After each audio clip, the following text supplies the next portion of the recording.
নানা আয়োজনের মধ্য দিয়ে পাহাড়ে উদযাপন করা হচ্ছে বৈশাখী উৎসব। সকালে বেলুন উড়িয়ে 6 দিনব্যাপী সাংগ্রাই উৎসবের উদ্বোধন করেন বান্দরবানের জেলা প্রশাসক শামীম আরা রিনি। পরে সাংগ্রাই উৎসবকে ঘিরে আয়োজিত বর্ণাঢ্য সাংগ্রাই শোভাযাত্রা বের করা হয়।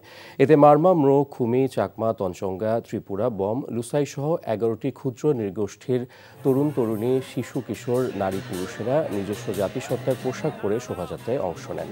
শোভাযাত্রাটি শহরের গুরুত্বপূর্ণ সড়ক প্রদক্ষিণ করে ক্ষুদ্র নৃগোষ্ঠীর সাংস্কৃতিক ইনস্টিটিউটে গিয়ে শেষ হয়। এছাড়া খাগড়াছড়ি ও রাঙামাটির পাহাড়েও বৈশাখী পালিত হচ্ছে।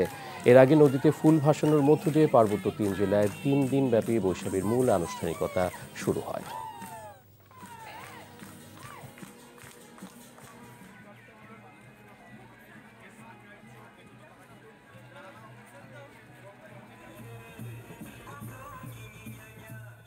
খুবই আনন্দ হচ্ছে যে আমরা পুরো 1 বছর অপেক্ষা করার মাধ্যমে আবার আজকে এই দিনটি আমরা উদযাপিত করতেছি।